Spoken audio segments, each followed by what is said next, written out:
famille, justice, enfance. RLP 102.3 aujourd'hui avec David Vincent. Nous allons parler aide sociale à l'enfance, nous allons parler juridique. Aide sociale à l'enfance, c'est un sujet que nous abordons régulièrement sur Radio Libre en Périgord, dans Famille, Justice, Enfance. Parce que l'état des lieux en fait est améliorable. En fait, on pourrait faire beaucoup mieux. C'est le signe de toute civilisation évoluée que de prendre soin de ses enfants, me disait l'un de mes invités.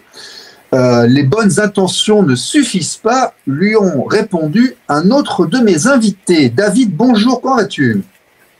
Bonjour Stéphane, merci de ton invitation. Je vais bien. Aussi bien qu'on puisse aller dans cette météo changeante et voilà, j'ai un peu le rhume comme tout le monde, donc tout va bien. Ok. Alors, David, tu te présentes comme étant juriste autodidacte. Toi et moi, nous nous connaissons, on va dire, depuis 1 an et demi. On a commencé à se parler durant les campagnes des élections européennes. C'est là que vraiment j'ai commencé à te connaître, quand j'ai rencontré un certain nombre de parents qui étaient victimes de placement et que tu gravitais autour. SAPA, pour ne pas les nommer. C'est là, je crois, qu'on a vraiment commencé à se parler les premières fois. Donc ça fait voilà, donc je peux te faire passer sur l'antenne de RLP parce que c'est plus d'1 an que je regarde ce que tu fais, ce que tu dis, ce que tu parles, et ça me paraissait vraiment intéressant car je pense que tu fais partie de l'équation. Mais pour ceux qui ne te connaissent pas, pourrais-tu te présenter rapidement? Déjà, est-ce que la présentation te convient ou est-ce que tu veux rajouter quelque chose? Ça me convient, c'est parfait. J'ai peu de choses à ajouter. J'ai 49 ans, je suis papa, j'ai un fils qui vit à l'étranger avec sa mère, divorcé évidemment. Et en fait, oui, juriste autodidacte. Pourquoi ? Parce que je me suis attaqué à un sujet que personne ne me semblait avoir pris à corps. J'avais commencé à m'intéresser profondément au juridique pendant la période Covid, puisque j'avais ouvert une page sur Facebook, France, mes droits pendant la crise de la Covid. Et en fait, j'ai ouvert cette page parce que je m'étais aperçu que, entre ce que j'entendais au marché ou que les gens s'échangeaient sur le sujet de Covid, n'était pas vraiment en corrélation avec ce que je pouvais voir sur le journal officiel de la République française. C'est-à-dire qu'on entendait, on va les masques sont obligatoires, on va devoir fermer les magasins, enfin bref, on se rappelle tous de cette période froide, j'ai envie de dire. Et moi, je n'écoutais pas les gens. Déjà, j'ai pas la radio, j'ai pas la télé. Enfin, si, la radio quand je vais dans la voiture, mais j'ai pas la télé. Donc, pour moi, elle est au coin depuis longtemps parce que tant qu'elle mentira, il n'y a aucune raison que je l'allume. Sinon, pour regarder ce que je veux. Et donc, j'allais sur le journal officiel de la République française tous les jours, tous les matins. Et j'allais chercher donc quels étaient les décrets, les arrêtés, éventuellement les lois qui sortaient par rapport au Covid. Chercher également les circulaires. Enfin bref, je tenais à jour sur tous les débats parlementaires lorsqu'il y a eu les différentes lois. Et en fait, si tu veux, j'ai constitué une certaine connaissance sur cette matière. Je connaissais les textes quasiment par cœur à la virgule près. Et donc, très rapidement, on m'a mis dans un groupe d'avocats sur un réseau social privé. On m'a mis sur un groupe d'avocats et j'étais leur référence.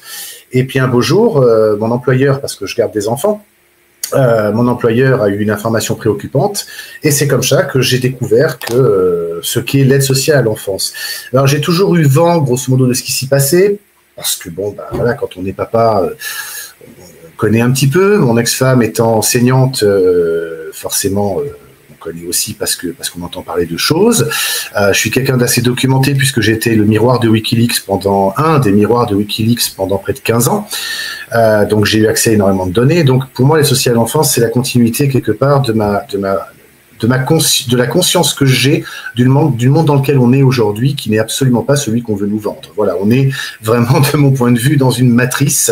On superpose notre regard ce que l'on veut bien que l'on voit, mais l'envers du décor est tout autre. Voilà. Alors, tu as dit des choses qui sont intéressantes, qu'on ne voit pas forcément apparaître dans tes interventions précédentes, qu'on va regarder un petit peu aujourd'hui. Tu as divorcé. Tu es donc passé par un divorce qui s'est bien passé ou qui a été conflictuel? Très mal. D'accord. Donc, tu es passé par un divorce. J'ai tout perdu. D'accord. Donc, tu t'es fait défoncer par ton ex et tu as eu du mal à accéder à ton enfant, c'est ça? J'ai tout perdu, oui. J'ai tout perdu au point de perdre même. J'ai perdu mon toit, j'ai tout perdu.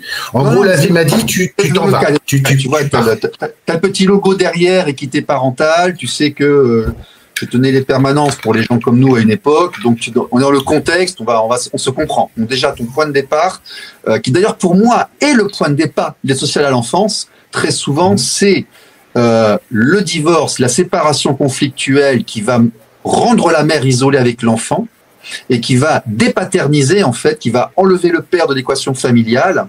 Et la seconde étape, très souvent, est l'ASE qui vient. Ça, c'est le premier point que je voulais aborder parce que, comme ça, on comprend un peu mieux aussi, toi, comment tu es venu dessus. La deuxième chose que tu viens de dire, c'est que tu as été miroir de Wikileaks. Alors, rapidement, Wikileaks, Julian Assange. Exactement. Alors, Wikileaks, pour ceux qui ne savent pas, Wikileaks en tête est une plateforme qui a été développée pour permettre la publication d'informations obtenues par les journalistes de manière régulière ou irrégulière, qu'importe, afin de mettre à la portée de tout le monde les informations qui normalement servent de source ou d'origine à l'information que l'on reçoit par les médias. Un média, Nicolas Bouvier en parle très très bien, un média, un journaliste est soumis à la charte de Munich et je ne sais plus quel article dit bien que le journaliste ne doit pas être un propagandiste et surtout il doit, quelles qu'en soient les conséquences, dire la vérité. Et le problème qu'on a aujourd'hui avec les médias, c'est qu'on le voit bien, ils ne disent pas la vérité, ils sont à la solde, on va dire, de leurs propriétaires qui sont les milliardaires. Et qui dirige le vrai pouvoir, il est là, donc il dirige l'esprit des gens, c'est la manipulation sociale. Donc Wikileaks, c'était cette plateforme qui permettait à tout à chacun de déposer des documents qui normalement relèveraient du confidentiel. Et ça a été justement le problème, c'est que ce qui a été reproché à Julian Assange, et moi je ne partage pas ce point de vue, ce qui a été reproché à Julian Assange, c'était de mettre à disposition à tout à chacun les informations sans filtre et sans analyse, donc de manière absolument brute. Voilà. Qui d'ailleurs était, on pourrait presque même dire que les informations que Julian Assange proposait venaient, enfin, on était très très proche des services de renseignement, d'information, de contre-information, de la source de l'information avant qu'elle ne soit traitée pour être diffusée au grand public de manière brute. C'est ça en fait qu'on peut dire. C'est ça. Alors, c'est vrai que ce qui a été reproché à Julian Assange, c'est de laisser les informations brutes à disposition de tout le monde. Ce qui, pour certains, est considéré comme étant, c'est une information brute, elle n'est pas remise dans le contexte, elle n'est pas remise en dimension, et donc elle est disponible et à la portée de toute interprétation et donc de toute déviance d'interprétation qu'on pourrait en faire. Moi, je considère que l'information est quelque chose qui doit rester libre. Donc, je partage assez ce point de vue avec Julian Assange, que je n'ai jamais ni rencontré, ni échangé, ni dialogué. Je sais juste qui c'est. C'est quelqu'un pour qui, effectivement, j'ai une admiration parce qu'il faut un courage de fou pour faire ce qu'il a fait. En fait, non, il faut juste être un homme. Il a donné sa vie pour la cause, très clairement. Exactement.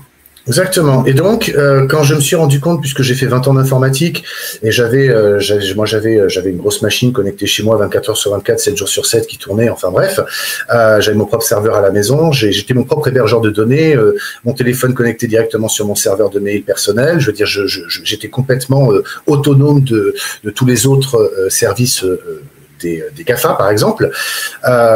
Donc, quand je me suis rendu compte qu'on pouvait être miroir de Wikileaks, et qui avait besoin de je ne sais plus combien de gigas de data et que je les avais, j'ai décidé de me connecter en fait au système de réplication. Ah oui. Donc je devenais un miroir de Wikileaks tout simplement. Okay. Donc du coup ça m'a permis de pouvoir lire beaucoup de choses. Oui, c'est pas le sujet majeur de l'émission, mais ça permet de voir que tu es un esprit, si tu veux, qui a accès à l'information, qui est éveillé et qui ne va pas forcément croire tout ce qu'on te raconte. C'est ça, en fait, que les relevés est mis en avant. Voilà, ça a son importance. Voilà. Le lien que je fais avec la protection de l'enfance aujourd'hui, c'est que dans ces données de Wikileaks, de mémoire, il y avait le CD-ROM de Zandvoort, il y avait le dossier Outreau, le dossier Dutroux et tous ces dossiers connus sur la pédocriminalité, le Choral. Oui, et de manière non censurée. Et vraiment, non censuré. Vous pouvez voir ce qu'il y avait dedans, sans filtre. Exactement. Ouais. Donc, moi, j'ai eu accès à tout ça, mais il y a très longtemps. C'est comme si, quelque part, un petit peu... Alors, j'ai pas envie de te dire que je suis en mission. J'y crois pas un seul instant. Mais parfois, je me pose des questions, parce que quand je vois la façon dont elle a été menée, les étapes que j'ai franchies, quelque part, l'aboutissement aujourd'hui, qui est celle de s'occuper de ce sujet qui est l'ASE, ne m'étonne pas. Ça m'étonne pas du tout. Pas du tout, parce que... Si tu es dedans, on va gagner du temps. Si je te dis protocole de Toronto, tu y crois ou tu n'y crois pas? Alors, protocole de Toronto, Serge Menast, j'ai jamais la date en tête, chaque fois je les confonds. Document extrêmement intéressant. Pourquoi? Parce que, alors, si on le prend sous l'angle des médias mainstream d'aujourd'hui, ils vont dire tout simplement, ce document est un document hautement complotiste, il ne vaut rien, c'est à jeter à la poubelle, à ne pas lire. Ok, très bien. Alors, moi j'invite tous ceux qui nous écoutent, pas une réponse. À aller lire ce document. Voilà. C'est pas une réponse. Alors pourquoi le lire? Parce que quand on lit ce document qui semblerait avoir été écrit dans les années 60 et qu'on regarde aujourd'hui ce qui se passe, eh ben, ce document était vraiment prémonitoire, puisque l'objectif était, je le résume en quelques mots parce qu'il fait quand même de mémoire une trentaine de pages. Donc, en gros, c'est de dire, on va mettre en place une organisation mondiale. Cette organisation mondiale va mettre en place des chartes, notamment pour une charte des droits de l'enfant, et on va organiser au sein des États des institutions qui auront la charge de la protection de l'enfance, mais dont le véritable dessein sera la séparation des enfants de leur famille, pour les faire élever selon les attentes que le système a, c'est-à-dire d'en faire, on regarde la France par exemple, des bons petits républicains. Bon, donc c'est la séparation des familles, mais c'est pas seulement les enfants, c'est également la femme au travail, donc destruction de la famille, et c'est également les vieux dans les mouroirs, les EHPAD. De la famille traditionnelle afin d'éviter les liens tribaux, les clans, et de rendre les gens en tant qu'individualité manipulable, sachant que le lien tribal, le lien familial est remplacé par l'État. C'est ça, en fait, le protocole de Toronto. Exactement. Avec une gestion de la population, une gestion de la démographie, une gestion de l'éducation, une gestion du début de la vie et une gestion de la fin de vie. Ça.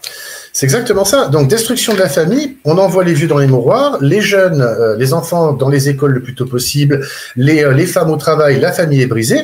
Donc, on va mettre des institutions de protection de l'enfance et qui osera s'élever contre ça, sinon qu'il sera accusé d'être un barbare des temps médiévaux, etc. Le rôle du père, et on pète le rôle du père en tant que référent, en tant qu'éducant. Alors, historiquement, c'est intéressant. Tu m'excuses, je bois juste un coup. Vas-y. Il nous reste, si tu veux, moi, 15, 16, 17 minutes. Vas-y. Alors, moi, j'ai une approche, si tu veux, j'ai une approche de ce sujet qui est, je dirais, anthropologique. C'est-à-dire qu'en fait, comme je ne suis pas quelqu'un qui a été formalisé par le système éducatif et encore moins universitaire, j'ai une page blanche, donc il fallait que je la remplisse. Donc quelque part, je n'ai aucune limite. Et je dirais que mon maître à penser en cette matière, à qui je rends hommage, qui s'appelle maître Philippe Fortabat-Labattu, m'a bien enseigné le fait qu'il faut toujours aller voir les débats parlementaires pour comprendre l'esprit de la loi. L'esprit de la loi, on retombe sur Montesquieu. Et donc, très très vite, je me suis rendu compte qu'il fallait retourner dans le passé pour comprendre le présent. Donc, qui ne sait d'où il vient ne sait où il va. Et donc, je passe mon temps, si tu veux, avec énormément de documents qui sont toujours les mêmes. Je parlais justement de la destruction de la puissance paternelle. Elle a été modifiée dans les années 70 lors de la réforme de la puissance paternelle en autorité parentale. Donc, c'est la loi qui a accordé autant de droits à la femme que l'homme en matière d'autorité sur l'enfant, puisqu'avant, c'était le père qui avait la puissance paternelle. Moi qui suis 76, je suis un des jeunes enfants qui succèdent à cette réforme. Et effectivement, je voyais bien dans mon modèle familial, mon père, c'était le père, c'était le chef de famille, et ma mère était celle qui s'occupait des enfants à la maison, et quand le père décidait, elle fermait sa gueule. Bon, c'est un vieux modèle. En mettant l'autorité parentale conjointe, aujourd'hui, on estime que papa et maman, c'est l'égalité, pas de discrimination. Ça s'inscrit, si tu veux, dans cette notion progressiste, qui n'est pas forcément mauvaise sur ce point-là, mais rappelons que les femmes ont eu le droit de vote il n'y a pas si longtemps que ça, 74 en Suisse, si je me rappelle bien, et dans cette même zone à peu près en France. Mais bon, sans parler du chèque pour les femmes en France. Donc, si tu veux, la société, elle progresse. Et pour comprendre comment elle progresse, il faut regarder d'où elle vient et relire les textes. Donc moi, je retourne très souvent dans les textes, les débats parlementaires et l'historique, si tu veux, des textes juridiques pour comprendre leur esprit. Et en fait, là où on a un problème, c'est qu'aujourd'hui, nous avons donc l'autorité parentale qui est en voie de destruction au profit d'une prochaine réforme qui gentiment s'installe de manière insidieuse, déjà dans les textes, sans pour autant la réforme n'ait même été écrite, mais qui est une volonté de l'ONU que de vouloir réformer l'autorité parentale en responsabilité parentale. Donc là, c'est très grave parce que on va retirer le mot autorité aux parents. Si tu prends la Constitution française, le président de la République a le pouvoir. Les magistrats sont une autorité judiciaire. Les sénateurs et les députés, donc les parlementaires, sont des autorités législatives.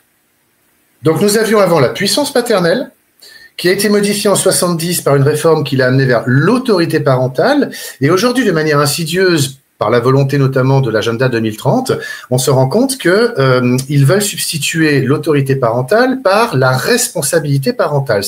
Les mots sont très très importants parce que si tu prends la Constitution française aujourd'hui, celle de 58, le président de la République, il a le pouvoir. Si tu prends toujours cette Constitution et que tu regardes qui a le pouvoir, qui a un pouvoir là-dedans, en fait, non, il n'y a personne, il n'y a que lui. Par contre, nous avons une autorité judiciaire. Nous avons les parlementaires, sénateurs et députés qui ont l'autorité législative, d'accord? Et donc, il faut bien comprendre que le mot autorité, c'est celui qui, il est au-dessus, quoi. Là, il décide, il est indépendant. Et donc, aujourd'hui, on considère donc que nous avons l'autorité parentale, puisque depuis la loi de 70, ça a été réformé ainsi, mais nous avons l'agenda 2030 qui veut nous amener vers la responsabilité parentale, ce qui veut dire qu'on va retirer cette notion d'autorité au profit d'une notion de responsabilité.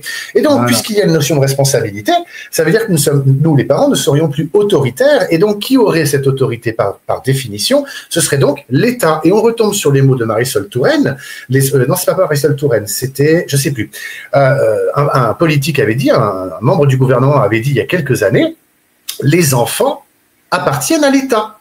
Oui, non, mais la loi 15 à Québec, remise en cause de la primauté biologique. Je veux dire, c'est des choses qui nous viennent beaucoup des pays anglo-saxons et malheureusement, au Canada, à Québec notamment, ça se met en place. Voilà.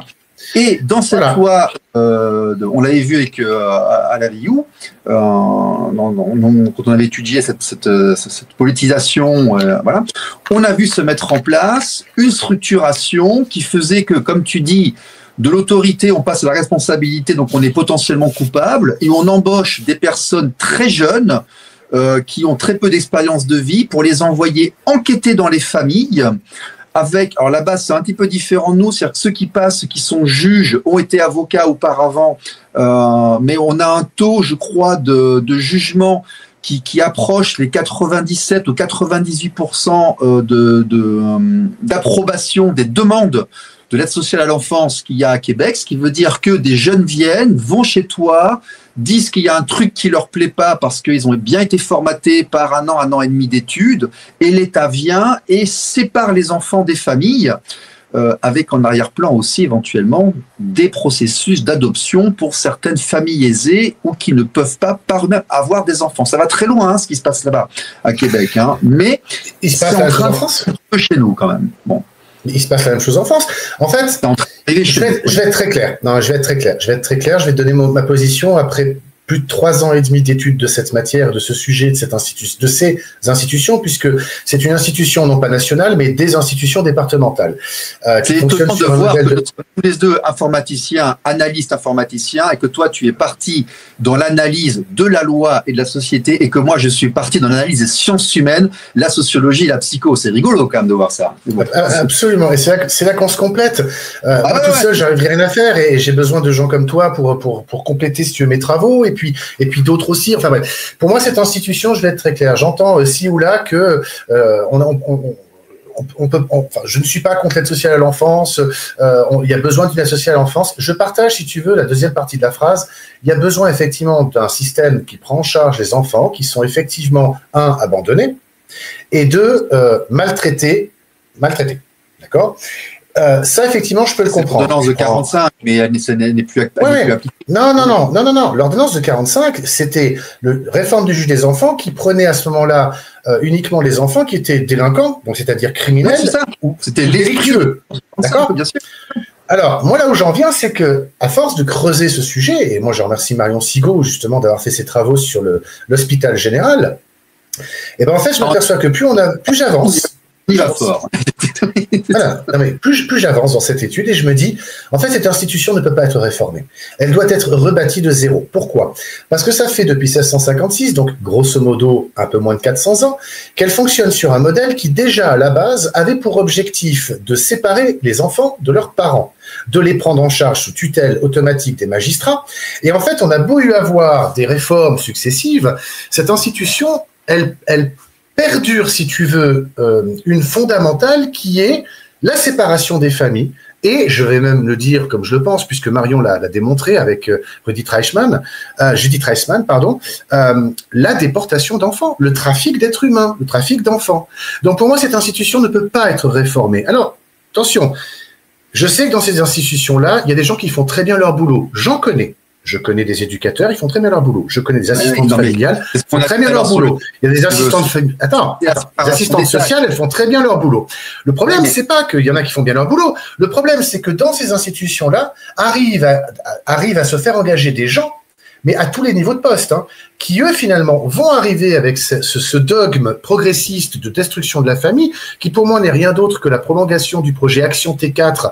Donc les historiens sauront de quoi je parle. C'était en fait les Allemands qui ont modifié leur démographie en allant enlever des enfants du côté notamment de la Pologne, mais pas que, le plus jeune possible, afin de les élever selon les modèles allemands, faisant croire que à ces enfants que c'était des Allemands. Donc, la démographie était artificiellement entretenue grâce à cette déportation d'enfants. Mais l'aide sociale à l'enfance aujourd'hui, c'est pas mieux que ça, puisque elle veut absolument remodeler un format éducatif selon la volonté de tout un chacun, sans qu'il n'y ait de modèle éducatif posé. Voilà, on rentre dans le vif du sujet, tu peux avoir un père qui vit avec ses 2 gamins, tout va bien, il a été divorcé, séparé, ok, très bien, et madame se fout des gosses, ok, très bien. On ne sait pas pourquoi un jour, là, je rentre dans la vie de ce père, ah mais non, vous comprenez, il n'y a jamais eu de problème, il n'y a jamais eu de plainte, il n'y a jamais eu de conflits parentaux, il n'y a jamais rien eu, la mère ne demande rien, mais non, il faut que les gamins voient la mère, et tu vas avoir l'ASE qui va aller voir le juge, et qui va dire, voilà, vous comprenez, cette famille, ça ne fonctionne pas, et ils vont se mêler de la vie privée des gens. Plein d'exemples comme ça. Plein d'exemples comme ça où ils vont venir essayer de rééduquer l'environnement familial pour qu'il corresponde à leurs stéréotypes. Là, j'en ai plein. Je rebondis quand même sur ce que tu as dit. L'aide sociale à l'enfance, nous ici, et dans le livre qui était sorti suite à la campagne aux européennes, on l'a aussi analysé en un découpage d'étapes et découpage de tâches de personnes qui ne communiquaient pas ensemble pour, au niveau global, mettre en place un certain résultat, si tu veux. C'est une pratique qui a été utilisée par le passé. Tu as quand même des jeunes administratifs qui n'ont jamais foutu les pieds dans un foyer, qui n'ont jamais fait d'éducatif, qui parfois n'ont jamais été parents, c'est à eux qu'on confie l'éducation. Le civil, ce sont des juges en début de carrière qui, avant d'accéder aux choses brillantes dans lesquelles ils veulent aboutir, en septembre, se font attribuer les postes de JAF ou de JDE. La spécialisation est un choix personnel. Il y en a très peu qui prennent cette volonté personnelle. Donc, tu te retrouves encore une fois avec des gens un peu politisés, un peu qui sont un petit peu jeunes, en fait, dans leur parcours principal, qui vont être décisionnaires. Et les véritables professionnels, les gens qui auront toute mon estime et mon respect, qui sont les éduques. Moi, j'ai fait un peu de travail social à une époque. J'ai eu mon époque, cheveux longs, guitare, je voulais sauver les gens. Ils sont en fin de chaîne, mais tout s'est passé en amont. Tout s'est passé en amont. Les dossiers qui leur arrivent sont à moitié pourris. Et surtout, l'environnement est maltraitant et l'environnement est parfois beaucoup plus maltraitant que l'environnement d'origine d'où proviennent les enfants qu'on leur envoie. Alors, sur le côté maltraitance, effectivement, j'ai un problème fondamental avec ça, c'est que c'est la loi de 1970 qui a vraiment été problématique parce qu'en fait, de cette loi, on part du principe, puisqu'on réforme la puissance paternelle en autorité parentale, tout parents qui continueront à fonctionner sur anciens modèles, on viendra prendre leurs gamins pour leur assurer que les gamins seront élevés selon les nouveaux modèles. Donc, on a mis dans la tête de l'ASE, l'article 375 du Code civil, il sert à protéger, parce qu'ils disent protéger, à enlever les enfants de la famille pour les mettre en protection. Comme Michel Hamas le démontre très très bien, l'avocat Michel Hamas de Marseille le démontre très très bien aujourd'hui, tu as 25 000 gamins, entre 15 et 25 000 gamins qui se prostituent à l'ASE. Résultat des courses, moi ce que je tweete aujourd'hui quand je réponds là-dessus, c'est oui, mais ils se prostituent pas chez leurs parents. Parce que dans la tête de l'ASE, des magistrats, des sociaux, des écoles, de beaucoup d'avocats, de beaucoup de gens lambda, pour eux, la protection de l'enfance, c'est la protection de l'enfance contre leurs parents. Or, non, mais ils ont une vision idéalisée. Moi, encore vendredi, j'ai quelqu'un qui m'a dit mais dès qu'on a un doute ou quelque chose, il faut absolument envoyer tout le monde parce que tu comprends, à l'époque de nos grands-parents, les grands-parents, les pères, tout le monde sautait, tout le monde dans les familles, c'était l'horreur, c'était l'enfer. Oui. Aujourd'hui, quand même, heureusement qu'on s'occupe de nos enfants. Ouais, génial, quoi. On est à 13 ou 14 milliards d'euros par an, on est à 300 000 gamins. Moi, je prends mes dossiers. prostitution pour la Jonquera. Enfin, c'est des trucs de fou. Hein. Moi, je prends mes dossiers, je me prononce sur mes dossiers. J'en ai depuis 3 ans et demi, j'en ai plus de 300, d'accord. J'ai une centaine par année, grosso modo. Donc, qu'est-ce que je vois? La main droite ne sait pas ce que fait la main gauche. Le juge ne sait pas ce que c'est une action éducative en milieu ouvert. Le juge ne sait pas. Je vais te donner un exemple concret, ça va parler aux gens. Quand tu prends une AEMO, c'est une association qui va s'en occuper. Sauf que quand vous avez une association qui est nommée, eh ben, allez voir le projet éducatif de cette association. Je ne parle pas des statuts de l'association, je parle du projet éducatif de l'association. J'ai une famille. L'enfant a une maladie inconnue en France. Le fameux PPE, bah, il paraît qu'il y en a. Non. Je ne te parle pas du PPE. Je te parle du projet éducatif de l'association. Tu vas vite comprendre. Il y a un euro à la fin, je crois. C'est le symbole comme ça avec le E, les 2 traits là. Alors, le projet éducatif, si tu veux, tu as une association, on lui confie une AEMO. Elle a un projet éducatif. Je vais te le faire par l'exemple, tu vas comprendre. J'ai un dossier dans lequel il y a une petite fille qui a une maladie très très grave, inconnue en France. Le placement a été ordonné, on a réussi à le faire sauter. L'avocat fait un travail merveilleux. On lui colle une AEMO. Très bien. L'association qui est désignée, je me rends compte en fait que cette association-là, elle a pour projet éducatif de faire de l'insertion de mineurs non accompagnés, donc de mineurs étrangers, et de la réinsertion de mineurs ayant été condamnés soit pour délit, soit pour crime, par le juge des enfants. Donc, l'association débarque dans cette famille avec son projet éducatif. On va rééduquer tes gosses. C'est ça. Mais il est là le problème, c'est qu'en fait l'ASE n'est qu'un service de gestion de flux. J'ai une place ici, ce sera cette association. J'ai une place là, il faut que je la remplisse. Et en fait, la main droite ne sait pas ce que fait la main gauche. Non, mais j'ai des dossiers où les enfants veulent voir l'un des 2 parents, et puis ils vont tous décider que non, c'est pas comme ça, puis on va aller rééduquer l'autre parent pour qu'il apprenne à s'en occuper. Ils essaient de passer en force. Et à la fin du processus, les enfants, ils sont en rupture scolaire, ils se sont fait violer une 30aine de fois, ils sont complètement décalqués, les 2 parents sont arrivés aux minima sociaux, ils ont largué toute leur possession personnelle et ça a coûté un pognon de dingue à la collectivité. Par contre, j'en connais qui en 3, 4 à 5 ans ont dépensé jusqu'à 100 000 euros. Oui, c'est ça. Absolument. Je crois que, je ne voudrais pas dire de bêtises, mais il faudrait retrouver, c'est Nadine Plestan, qui est très connue dans ce milieu-là. Elle a dépensé, je ne voudrais pas dire de bêtises, mais je crois qu'on est dans les 200 ou 300 000 euros beaucoup d'anonymes, complétés de sites personnels. Oui, tout à fait. Ok. Alors écoute, c'est ça parce qu'elle est publique, l'information. Absolument. Mais bon, j'ai eu accès à plusieurs dizaines de dossiers, voire plusieurs centaines de mon réseau aussi de manière générale. Les divorces, moi je suis rentré par la porte des divorces qui se passaient mal. Ça a été ma porte d'entrée, très clairement. Ce sont devenus des hélices et des usines à appauvrir les gens, puis à démolir les gamins et à les priver d'études longues. On va le dire très clairement. Cette émission, en fait, c'est une introduction. Ceux qui veulent aller plus loin, je les encourage à aller sur la chaîne YouTube. Je dis bonjour à ceux qui se sont présentés. Bonjour l'être vivante. Il y en a d'autres qui ont dit bonjour comme ça dans les commentaires YouTube. Là, actuellement, nous sommes sur un live YouTube. Cette émission sera retransmise en différé. Je vous remercie tous. Générique de fin pour ceux qui sont sur YouTube ou pour ceux qui regardent la retranscription sur YouTube. Nous allons maintenant aborder une série de questions mitraillettes, de questions-réponses. Qui continuera tout ça? David, merci d'être venu. Merci à toi, merci à tes auditeurs. On te contacte droit.aze@hotmail.com. droit.aze@hotmail.com et on peut comme ça te joindre et discuter avec toi et avoir ton avis notamment. Tu as des avis très juridiques que nous allons aborder plus tard. À tout le monde, à la semaine prochaine. Au revoir. RLP. Radio libre en Périgord.